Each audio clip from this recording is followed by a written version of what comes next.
Welcome, everyone. This is a presentation on inclusive cataloging in libraries, prepared for LIS 503 Special Topics, Diversity, Equity, and Inclusion in LIS for the Fall 2025 LIS program at the University of Buffalo, presented by Group C on October 27th, 2025. In this learning module, we will be covering a brief summary of the role of cataloging in libraries, what is inclusive cataloging, examples of inclusive cataloging language, what is prejudicial cataloging language, and comparing inclusive and prejudicial language, why using inclusive cataloging matters to communities, matters in libraries, and how it impacts library users, the history of inclusive cataloging efforts, cataloger neutrality and universality, library neutrality, culture of niceness and co-conspiracy, challenges with updating cataloging language, efforts to update catalogs, active solutions for integrating inclusive language, and how inclusive cataloging impacts inclusive collections.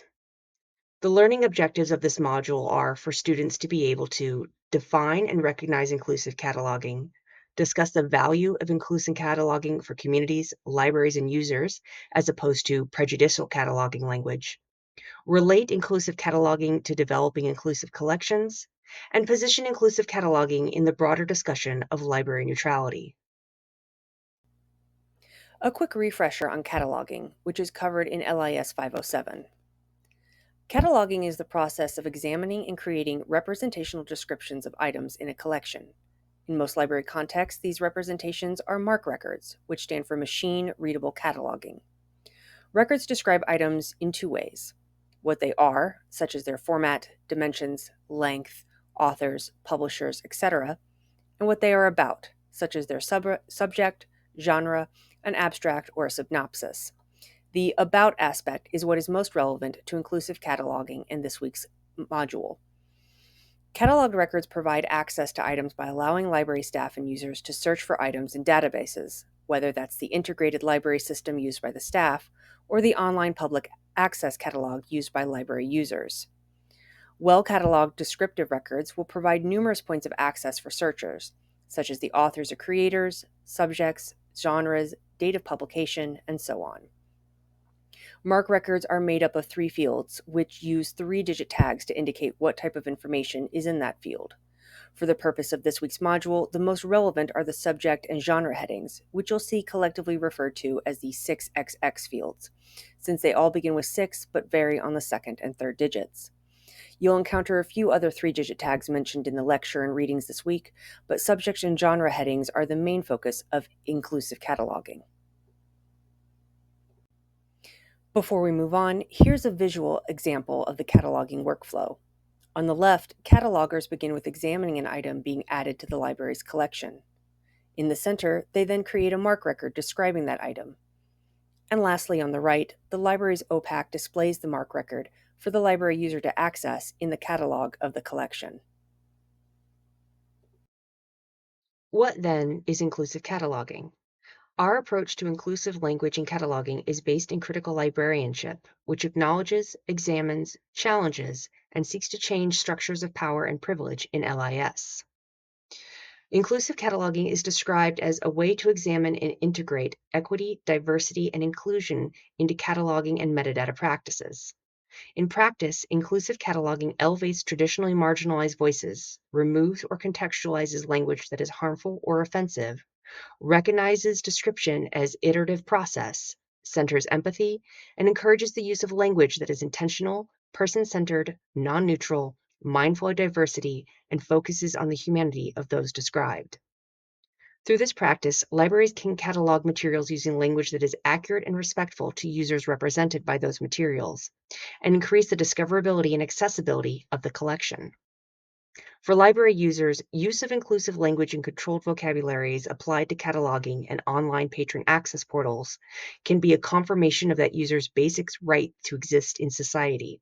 It can be an empowering experience, as everyone has an innate human desire to be seen and acknowledged, and is a more intuitive way for the user to engage in the catalog than outdated or prejudicial language. From a user-centered approach, this increases the accessibility of the library collection, as well as the social capital of the library with the user. Examples of identities to which inclusive cataloging practices have been applied traditionally include race and ethnicity, which in critical librarianship we specify as meaning socially constructed groups of people who do not identify as or are not identified as white, gender, and national identity.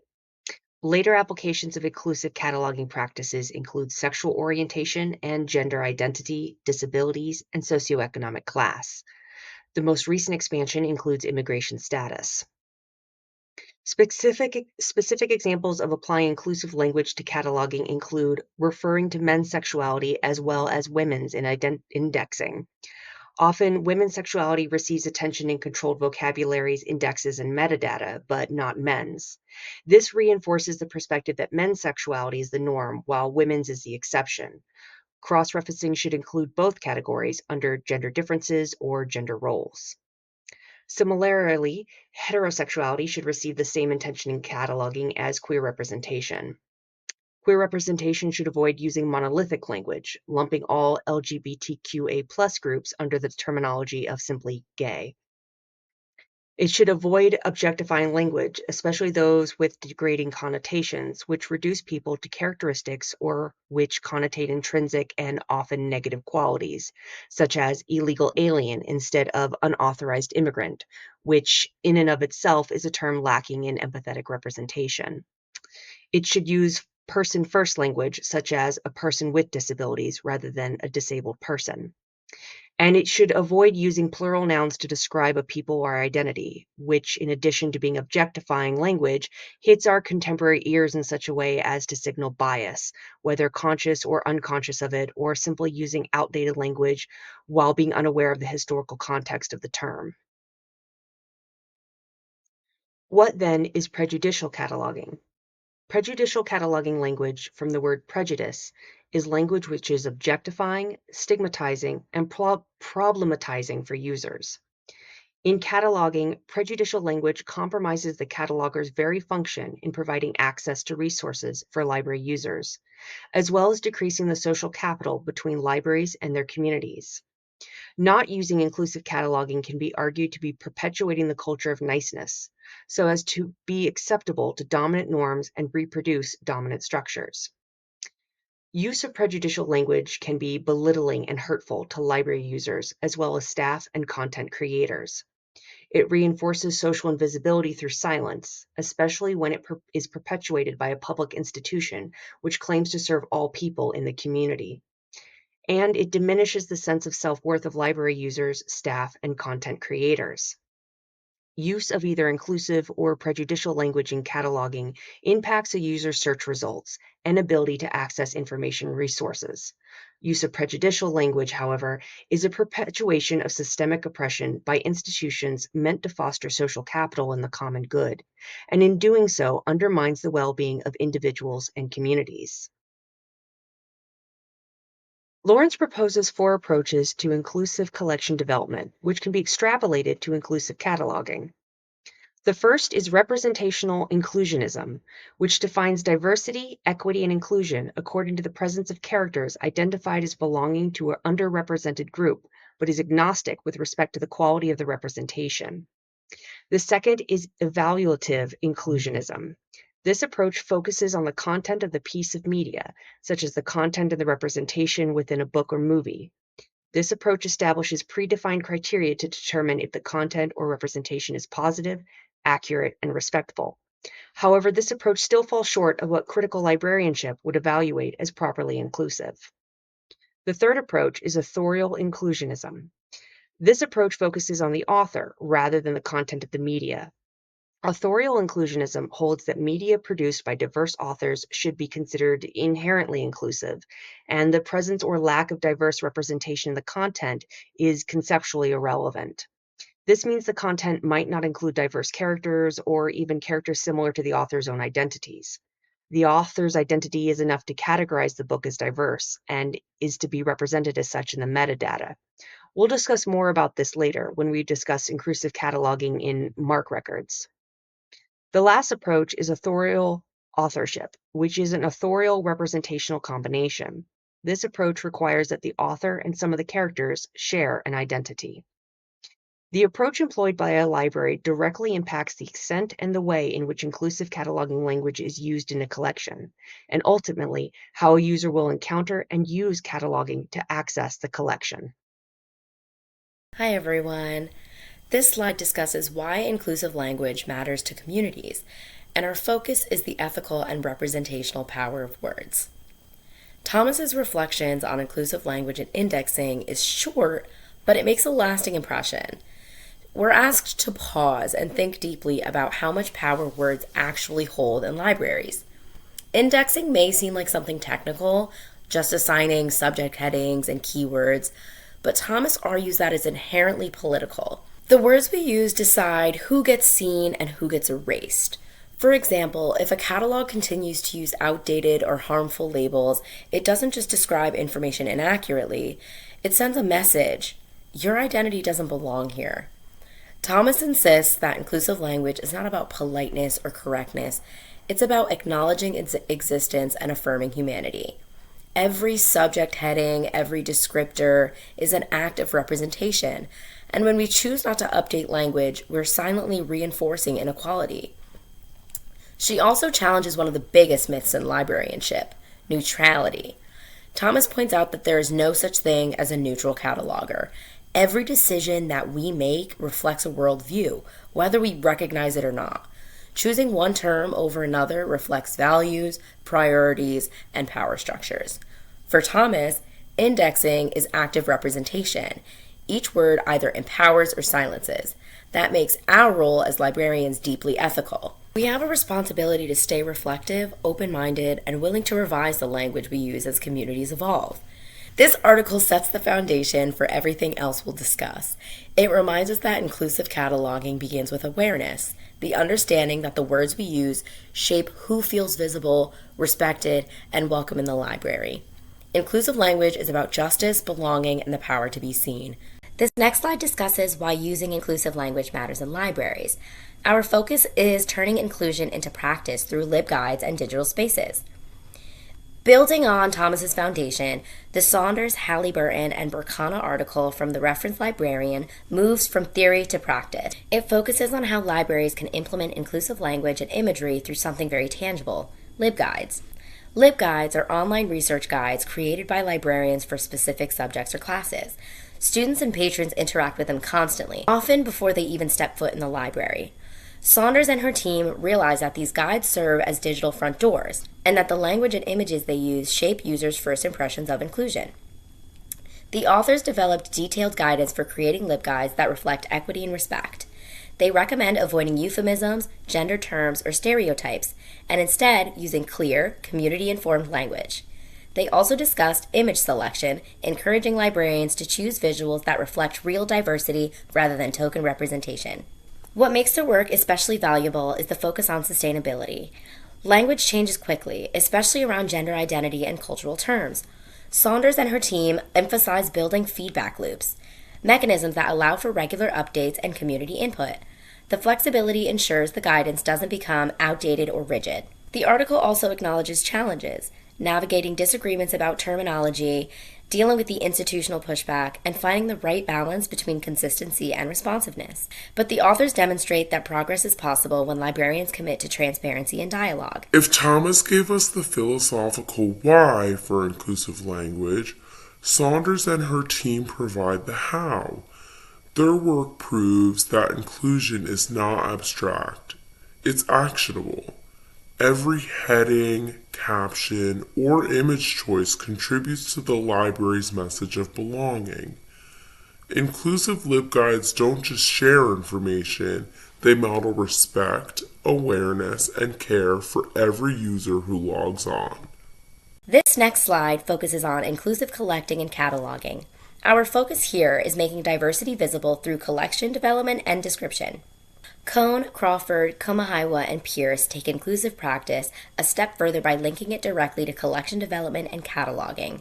Their project at Temple University, described in Library Resources and Technical Services, combines inclusive collecting with inclusive metadata to ensure diversity is visible throughout the library systems. Their process began with a collaboration between the DEI committee and metadata staff. Together, they identified diverse, award-winning, and finalist titles. books that highlighted underrepresented authors and experiences. But instead of stopping at acquisition, they also reviewed and revised the catalog records for those titles, ensuring the metadata, the subject headings, summaries, and descriptors, use inclusive and current language. This dual approach matters because a library cannot claim to have an inclusive collection if the catalog hides those materials behind outdated terminology. Representation doesn't end when a book is purchased. It continues through how that book is described and how discoverable it is. The authors provided data on how many titles were added or updated, showing that this was a measurable, replicable project and not just an idea. They also pointed out that inclusive cataloging can correct historic oversights and improve user experiences, especially for marginalized communities. The big takeaway from Cohen and her colleagues is that inclusive language and inclusive collecting are inseparable. Cataloging, often seen as behind the scenes work, is actually central to equity. When users see respectful, accurate language in records that reflect their identities, it builds trust, belonging, and engagement. This article has shown how collaboration, intentionality, and language can transform collections from diverse, in theory, to inclusive in practice. This slide discusses structural barriers and moving forward. Our focus is understanding systemic challenges and creating actionable change. Jonka, Tanaka, and Palazzolo's article in College and Research Libraries broadens the lens by asking, what are the larger systems that shape or limit inclusion in libraries? They identify major structural barriers: limited budgets, vendor restrictions, outdated catalog systems, and an over-reliance on demand-driven acquisitions. Each of these factors constrains how libraries can diversify collections and update language. For example, tight budgets often prioritize mainstream publishers with lower costs, which limits opportunities to purchase works from smaller or marginalized voices. Vendor platforms can restrict access to inclusive metadata or fail to include diverse materials altogether. And older cataloging systems may not even support updated subject headings or identity terms. Even demand-driven acquisition models, where libraries purchase based on usage, can unintentionally exclude or underrepresented communities. If users can't find diverse materials because of outdated language, those items won't get requested, reinforcing the cycle of invisibility. However, Jonka and her colleagues don't stop at identifying problems. They offer pathways forward. They suggest developing inclusive collection policies, funding small and independent publishers, updating metadata with inclusive and accurate terms, and training staff in equitable cataloging practices. The inclusive outcomes of these efforts are significant. Collections that mirror lived experiences, catalogs that make users feel seen and respected, and libraries that truly embody access and belonging.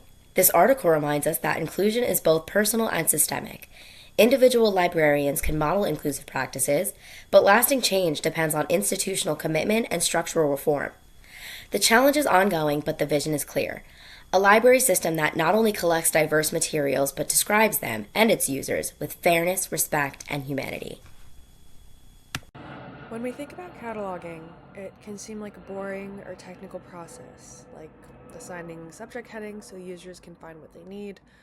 But as history shows, cataloging has always been political.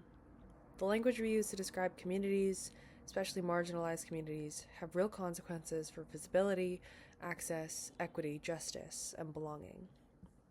A pivotal figure on this topic is Sanford Berman. In 1971, he published Prejudices and Antipathies, a tract on the LC subject heads concerning peoples. This work highlighted dozens of offensive and outdated Library of Congress subject headings such as Yellow Peril, illegal aliens, or Jews, social life and customs. Berman argued that these weren't neutral terms, and that they actually reinforced stereotypes and excluded communities from being fairly represented. Importantly, he didn't just critique or offer vague remarks, he suggested alternatives, modeling real ways that cataloging could be more accurate and respectful. As Henry and Nance explained, the 1990s marked a real turning point for inclusive cataloging. Inclusive cataloging moved from being a passion project of a few individuals into a broader scholarly and professional movement. Catalogers increasingly recognized that certain subject headings reflected cultural power dynamics and not the objective truth. For example, terms for LGBTQ+ identities shifted as society's language evolved, from pathologizing categories like homosexuality toward identity-based ones like lesbians and gay men. Vaughan emphasizes this point. Cataloging language is not static. It changes as cultural meanings shift, but usually with a lag. Words like queer, once an insult, became reclaimed and academically recognized in queer theory, forcing cataloging systems to adjust. That lag matters because it means that for long periods, people's identities aren't reflected in how they find materials. So, the history of inclusive cataloging is not as brief as you might assume. It stretches from Berman's activism through 1990s professional debates and into ongoing struggles today. And it's all centered on the same question: who gets to decide the words that represent communities in the library catalog? How do we get it done? One of the myths that catalogers themselves have long embraced is the idea of neutrality. That's the idea that they're simply recording information in a universal or objective way. But as every one of these scholars reminds us, neutrality in cataloging is an illusion, and is not the way to achieve equity and justice. Henry and Nance show us how catalogers began confronting this myth in the 1990s. They show that claims of universality often hid the fact that cataloging standards reflected dominant cultural assumptions: Eurocentric, heteronormative, white, and male cultural assumptions. In truth, a supposedly universal catalog really just privileged some voices while marginalizing others. And this is where Vaughan's framing becomes helpful. She argues that cataloging language is both descriptive and prescriptive. It describes materials, but it also prescribes how users think about them. For instance, using homosexuality as a heading prescribes a medicalized, sterile, pathologized view of queer lives, even when the material itself might celebrate those identities. Here, Drabinski pushes the conversation further. In Queering the Catalog, she argues that simply correcting biased headings is never enough. Correction assumes that we can eventually arrive at a perfectly neutral or universal catalog, but queer theory shows us that identities are unstable, shifting, and sometimes resistant to categorization.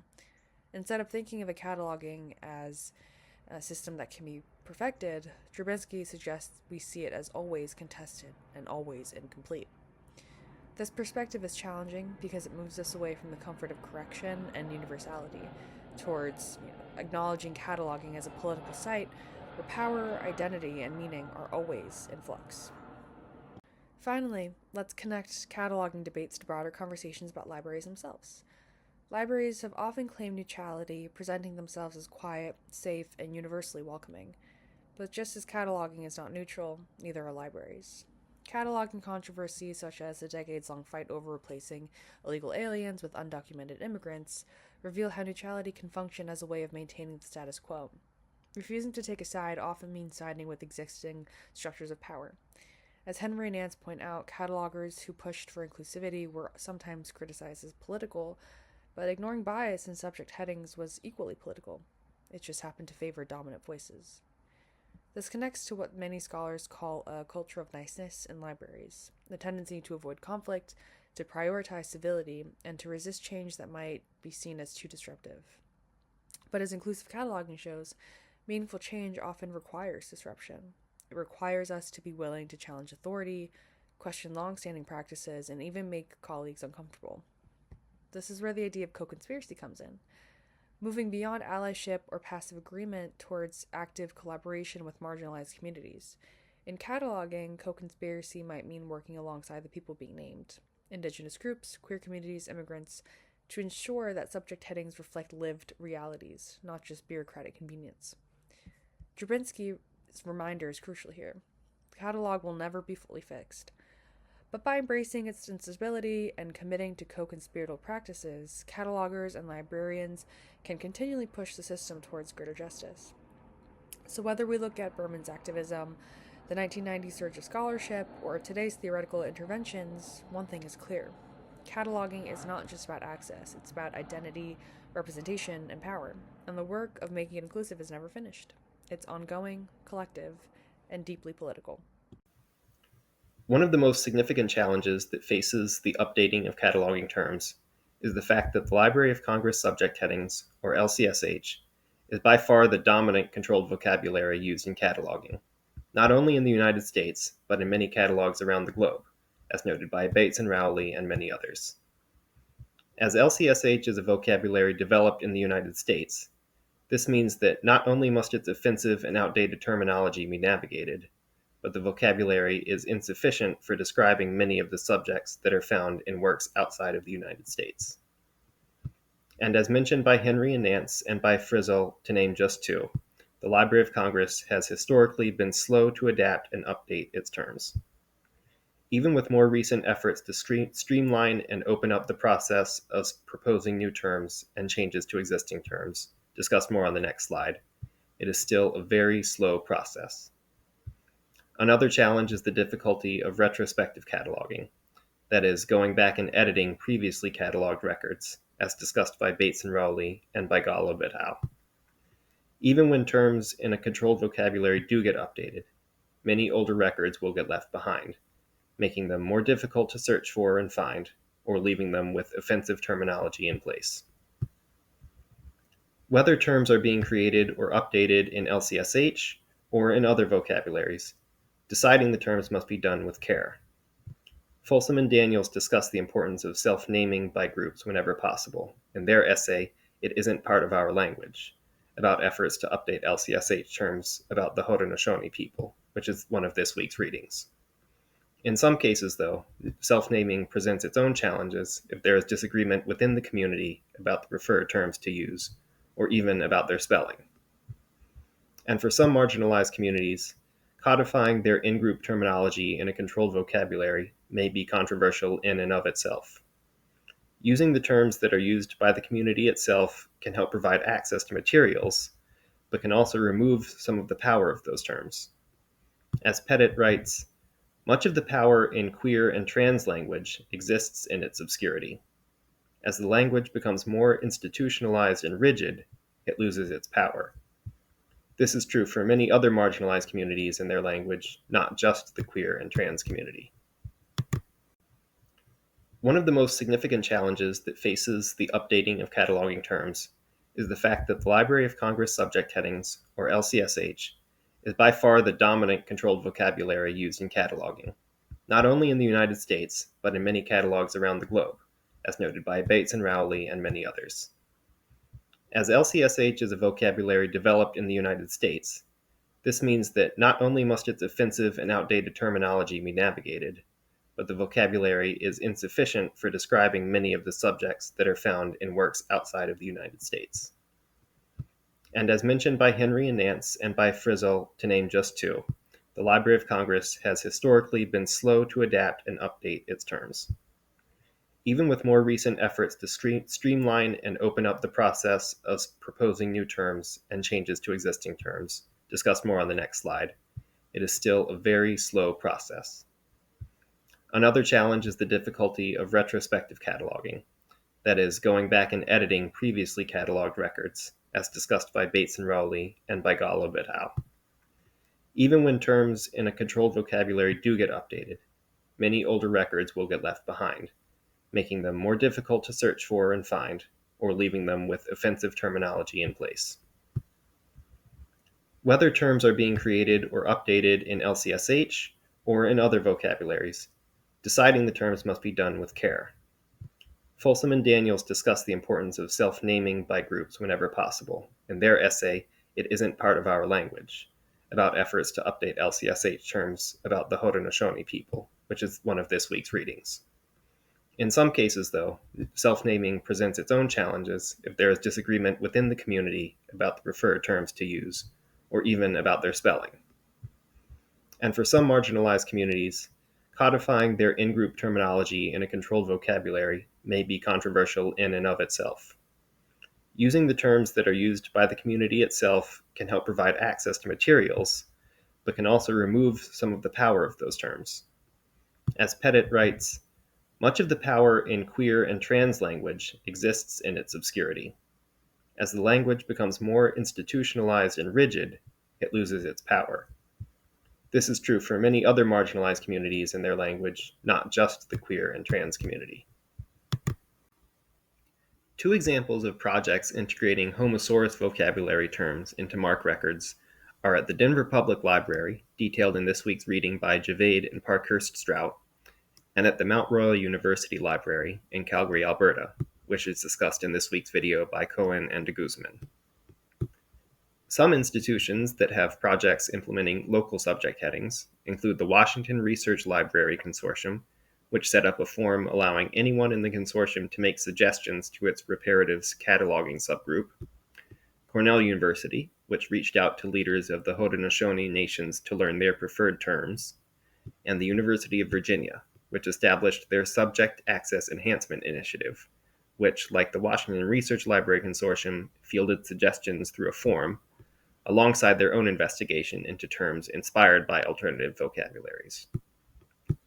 Different options for displaying the improved subject headings have also been trialed by various institutions, with different solutions emerging for different types of institutions, such as individual libraries versus consortia, and based on the capabilities of an institution's ILS and OPAC. Some opt to modify the MARC records directly, replacing LCSH terms with preferred terms from alternative vocabularies or with local subject headings. Others have found it more feasible to automatically transform how the subject headings are displayed in the OPAC while leaving the MARC records as they are, which makes it easier to automatically update the subject headings in the MARC records if the LCSH term is officially changed later. In adding Homosaurus terms to the Mount Royal University Library, Cohen and de Guzman landed on a solution of displaying the Homosaurus terms in a separate category from the LCSH terms, as seen in this screenshot, which draws attention to them and highlights the differences between the vocabularies. Inclusive cataloging practices can work hand in hand with collection development goals. At Temple University, as detailed in this week's reading from Cohen et al., the university library established a policy to automatically order winners and, for some awards, finalists of selected literary awards and tag them as part of a special collection, which they named Award Winners Honoring Diverse Experiences. As the materials for this collection were cataloged, the catalogers used the tools at their disposal to practice inclusive cataloging of MARC records. MARC records have a number of fields set aside for local use, so Temple University used the 973 field to add the name of their special collection to each record, which linked them together in the ILS and the OPAC.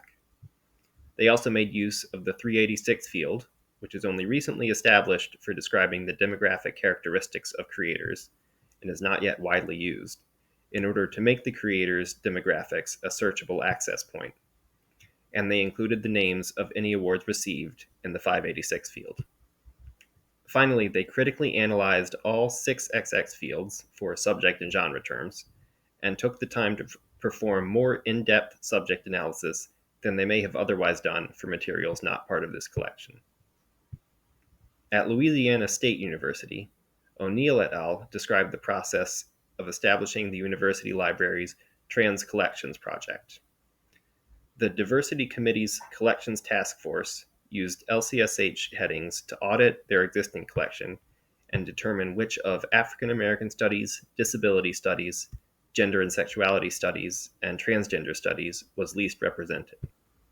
Once transgender studies was determined to be the least representative of those topics, 169 books were purchased, more than doubling the 137 book collection. Rather than creating a local collection in the MARC records, as Temple University had done, the task force used their ILS to create and assign a new item category to the collection's items. Using that item category as a search filter, they then created a permanent link to the collection in the OPAC and created a LibGuide highlighting the newly established collection. In conclusion, inclusive cataloging should use critical cataloging practices based on critical librarianship, which aim to examine and integrate equity, diversity, and inclusion concepts into cataloging and metadata practices for the recognition of the human rights of all library patrons. Suggested strategies and practices include the diversification of archives, advocacy, promotion, and utilization, the naming of subjects of records in a way which respects and uses the self-descriptive terms and names chosen or preferred by the subjects of the records, incorporating intersectionality into the metadata in indexing, improving specificity of terminology, and using reparative archival description, which includes describing and naming whiteness rather than solely including racial descriptors of non-white subjects, and being transparent and accountable by preserving evidence of racism in legacy descriptions for future study. Thank you all for viewing this presentation on inclusive cataloging. Please read the 3 required readings and then respond to the discussion question for this week.